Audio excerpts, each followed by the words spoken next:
¿Qué onda, raza? ¿Cómo les va? Bienvenidos a este video. Yo soy Alex. Y yo, Marta, gracias por acompañarnos el día de hoy. Cuando juntas a las corporaciones con mucho dinero con servidores públicos corruptos, casi siempre el que la lleva de perder es el pobre, el trabajador, el jodido, pues. Hoy les hablaremos del destierro de cientos de familias de origen mexicano. Quédense hasta el final de este video que se va a poner bien interesante. Pero antes no se olviden, suscríbanse, ayuden a estas dos almas cacahuateras a seguir subiendo este canal.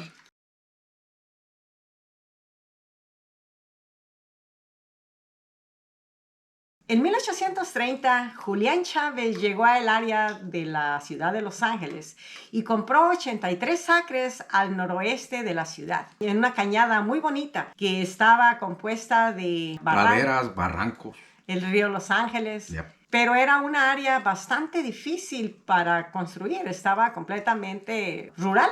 Pero pues no conoces al mexicano con una pala y un pico, compa. Se hace y se construye. Este Julián Chávez era una persona muy guáguara, de modo que pronto se convirtió en un líder comunitario y empezó a convencer a las personas para que compraran en la misma área donde él había comprado, porque en aquel tiempo había mucha discriminación. Las personas de origen mexicano no podían comprar ni rentar siquiera un apartamento en varias zonas de Los Ángeles. No le estoy diciendo en todas las áreas, pero en la mayoría de las áreas no podían ni siquiera comprar una casa. De modo que él les convenció para que empezaran a comprar terrenos ahí en esas mismas colinas. Y así fue como muchas familias poco a poco empezaron a comprar terrenos y empezar a construir sus casas. De repente ya fueron tantas que eran ya más de 300 familias que convirtieron en esta comunidad en 3 barrios: Palo Verde, La Loma y Bishop.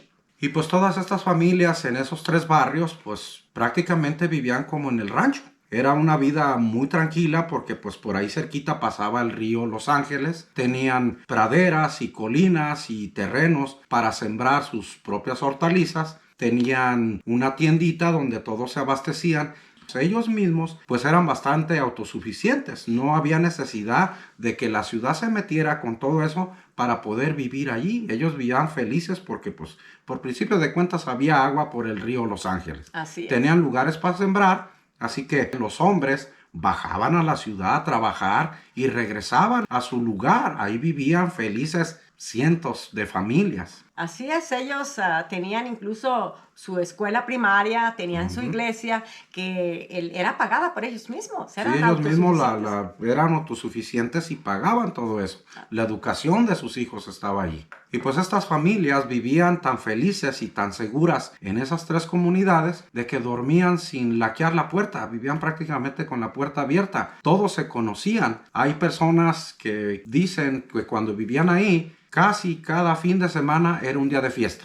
Sí. Porque pues cuando no hacía fiesta fulano o había fiesta con sutano, o sea que como todos se conocían, de repente ya el fin de semana nomás estaban esperando el chillido del marrano porque ya sabían, fulanito mató un marrano, va a haber carnitas este fin de semana. Así, de esa manera, era como convivían todas estas familias en esos lugares. Sí, y no era necesario que los invitaran, ya sabían que todos automáticamente estaban invitados. Yep. Los niños eran felices, iban a bañar al río, jugaban en las colinas, se resbalaban, tenían el Elysian Park en su patio trasero. Ese parque que fue construido por la ciudad de Los Ángeles era pues muy hermoso, tenía canchas para hacer cualquier deporte, cosa que ahí se la pasaban los niños. Así que para todas estas familias, para todos esos niños que crecieron ahí, eso era un paraíso.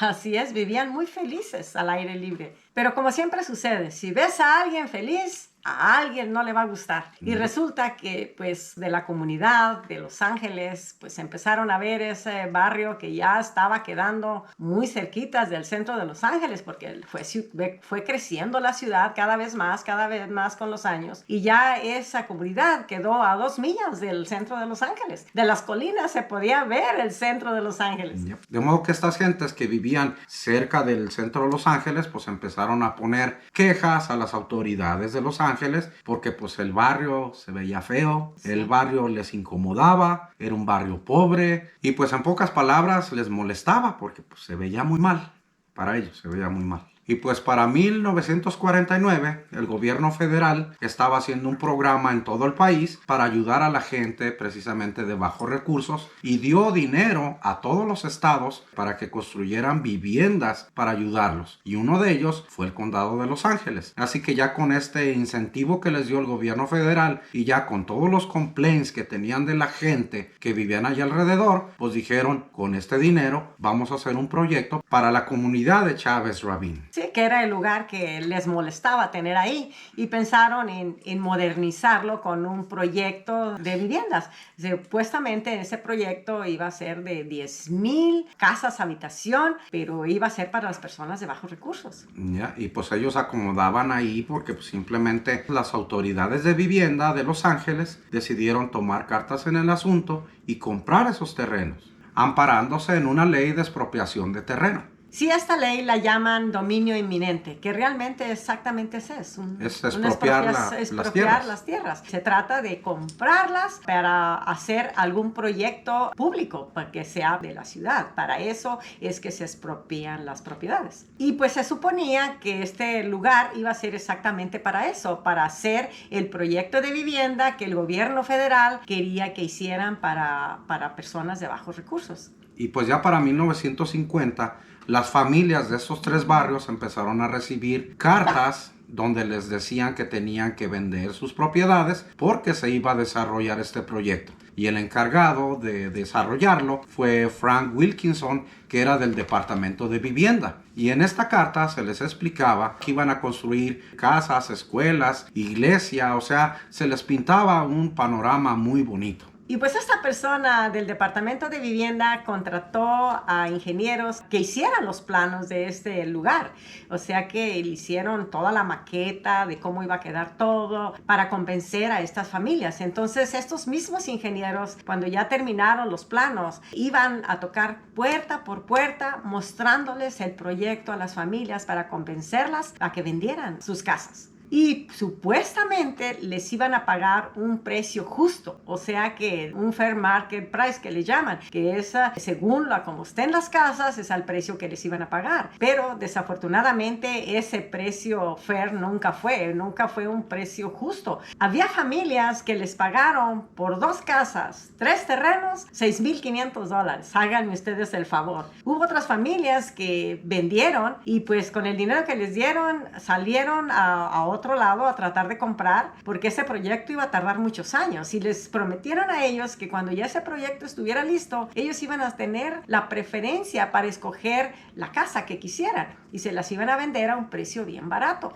pero pues iba a tardar algunos años en desarrollarse este proyecto, de modo que estas familias agarraron el dinero y trataron de comprar en otro lado, pero a la que más le dieron fueron $10,500, pero resulta que la casa más barata en aquellos tiempos costaba $12,500. Un precio justo. Así es de que si les daban 6,000, 8,000, no les alcanzaba. Yeah. Y pues muchas personas no quisieron vender al ver cómo les pagaban los precios ridículos por sus casas, pero los amenazaron diciéndoles que de todas maneras, si no vendían sus casas, se las iban a poner como simplemente inservibles y de todas maneras los iban a sacar. Así que o vendían al precio que querían pagarles ellos o simplemente les iban a quitar su casa y no les iban a pagar absolutamente nada. Así es, porque las iban a considerar casas inhabitables. Yeah. Y pues pasaron algunos años, estas personas fueron a corte, hicieron protestas y simplemente lo que querían era vender, pero a un precio justo, cosa que nunca les quisieron pagar.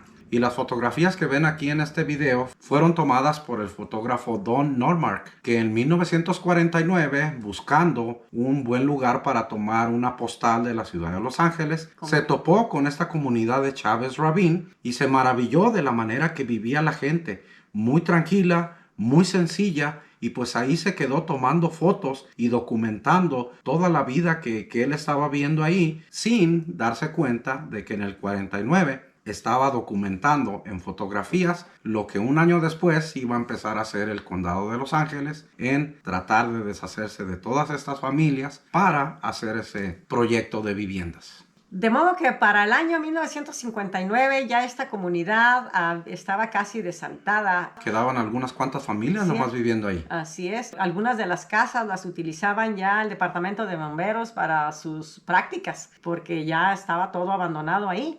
En este año, en 1959, hubo el cambio de gobierno, o sea que entró un nuevo mayor. Este mayor hizo su campaña diciendo que no iba a permitir que el dinero de los contribuyentes se utilizara para construir este proyecto de viviendas para personas de bajos recursos en esta área de Chávez Ravine. Alegando que este proyecto para ayudar a la gente pobre de bajos recursos era considerado como un proyecto comunista. Y de esa manera fue que detuvo todo ese proyecto y no dejó que se moviera nada más de ahí. Sí, así es que él ganó la elección, él fue el nuevo mayor y detuvo todo esto. De modo que el proyecto fue cancelado y no se construyeron nunca esas viviendas. Pero el pleito empezó en el 50 y para el 59 todavía no se había hecho nada. Pasaron muchos años y muchas trabas para que pudiera desarrollarse ese proyecto y nunca se llevó a cabo. Exactamente, nunca tenían en mente lo más seguro de construir nada. De modo que lo curioso es de que ya después de que se canceló este proyecto, solamente duraron 3 años para construir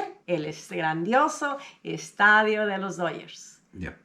¿Cómo pasó esto? ¿Por qué no construyeron todas esas viviendas que les habían prometido a estas personas? ¿Y por qué pasaron tantos años sin poder llevar a cabo el proyecto? Pero en 3 años pudieron construir el estadio de los Dodgers. Yeah. A la hora de que entró el nuevo mayor, todo eso sí se pudo hacer. Sí se pudo hacer.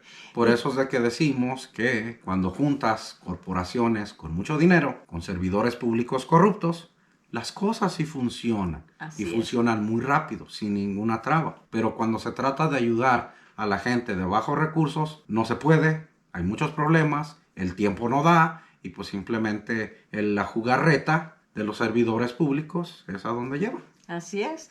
De modo que simplemente se trajeron a los Dodgers que no eran de Los Ángeles, sino que estaban en Brooklyn, Nueva York. El dueño del equipo andaba buscando un nuevo lugar para llevar a sus Dodgers porque no le permitían construir un estadio mayor, más grande en esa área, y era un estadio muy pequeño ya. Entonces andaba buscando unos terrenos grandes donde construir un estadio enorme para sus Dodgers. Y pues se encontró aquí Los Ángeles y resulta que muchas corporaciones de mucha feria estaban buscando un equipo de béisbol profesional, una franquicia para traérsela a Los Ángeles, porque resulta que en Los Ángeles no tenían un equipo grande de béisbol. De las ligas mayores. De las ligas mayores, exactamente. Yep. Y pues ellos se encontraron con el que necesitaba y pues le ofrecieron ese terreno que estaba ahí, era lo bastante grande como para que lo hiciera, y así cumplieron con lo que estaban prometiendo en sus campañas de que iban a hacer o a construir un lugar para la comunidad, y pues ahí estaba la oportunidad. Sí. Y lo construyeron. Sí, el estadio era para la comunidad. Yep. De modo que cuando ya aprobaron el plan de traerse a los Dodgers a Los Ángeles y le iban a dar ese terreno al dueño del equipo. Así es, pues solamente les faltaba sacar a las pocas familias que se habían quedado todavía ahí, que se negaban a salirse porque querían más dinero. Un precio justo. Sí, exactamente. De modo que las últimas familias fueron sacadas a la fuerza. Por el sheriff. En ese mismo momento llega el sheriff a sacar a estas familias, pero ya traían las carapilas para desbaratar las casas. Y pues eso fue televisado en todos lados. Así es de que la comunidad latina, la mayoría de los que estábamos latinos acá eran los mexicanos en aquel tiempo. Y resulta que no querían ir al estadio, no querían saber nada sobre los Dodgers, porque era algo para ellos que les recordaba lo que había sucedido, porque les destruyeron su comunidad. Los desterraron. Los desterraron para construir este grandioso estadio. Yep. De modo que todos los que supieron de esto no se hicieron aficionados a los Dodgers. Y pues ya de que se construyó el gran estadio de los Dodgers pasaron varias décadas. Pues ¿qué le das al pueblo? Al pueblo le das pan y circo, y pues trajeron a un mexicano beisbolista muy bueno, por cierto, Fernando Valenzuela. Y pues así, de esa manera, fue como, ok, vamos a darles un dulcecito para que se les olvide todo lo que pasó y así ganar más aficionados latinos. Cosa que sí sucedió porque mucha gente conocemos a Fernando Valenzuela, que sí lo llevó a ganar la Serie Mundial de Béisbol a los Dodgers. Sí, fue el rookie del año. Yeah. Y pues se hizo muy famoso Fernando Valenzuela y especialmente en México la gente conoce los Dodgers. Pero no conoce qué hay Sí. abajo del estadio. Pues sí, pero conoce los Dodgers por Fernando Valenzuela, Yeah. en realidad por eso. Pero realmente la historia de cómo fue construido este estadio y por qué sacaron a estas personas de ahí, la mayoría de la gente no lo conoce. No sabe qué es lo que hay precisamente ahí. Por eso precisamente quisimos hacer este video para que las personas que no conocían esta historia se enteren de cómo es posible que aún aquí en este país que se rige por muchas leyes y por muchas cosas justas y pelean siempre por la igualdad de las personas. En realidad simplemente una comunidad mexicoamericana. Porque no eran ilegales. Era gente mexicoamericana, no indocumentados, era gente mexicoamericana y simplemente les valió 3 kilos de pelos y 2 hectáreas de lo demás. Y simplemente era algo que feaba ahí el área, tenían que deshacerse de eso y poner este monumental estadio para que se viera bonita la ciudad y atraer más aficionados y que trajera más dinero a la ciudad, en fin, lo que haya sido o lo que fuese, lo que sí no se quita fue la injusticia que hicieron con todas estas personas. Yep. De que realmente fueron robadas. Desterradas de su lugar. Sí. Porque lo sacaron a la mala, prometiéndoles algo que nunca les cumplieron. Como les mencioné ya, pasaron tantos años y no pudieron llevar a cabo ese proyecto. ¿Por qué el proyecto de los Dodgers sí lo pudieron hacer en 3 años? Díganme ustedes, por favor. Y muchas familias, muchas personas que todavía lo siguen recordando, porque hasta la fecha todavía hay niños que vivieron en esas comunidades, que nacieron en alguno de esos 3 barrios. Todavía recuerdan, no se les olvida. No es algo que se puede olvidar porque simplemente ahí nacieron, ahí sus papás nacieron también, porque no fueron poquitos años. Fue de 1830 y tantos hasta 1949 que se dieron cuenta que ahí vivían muchas familias. Así es. Y pues en sí para construir este estadio tuvieron que rebanar las colinas, llenar los cañones y pues lo triste es de que ahí en ese lugar quedó enterrada la escuela a donde fueron muchos de estos niños, porque lo único que hicieron fue quitarles el techo y rellenar todos los salones y todo, el patio y todo se rellenó y quedó enterrada esa escuela. Escuela, iglesia, clínica. Así es. Todo lo que tenían ahí.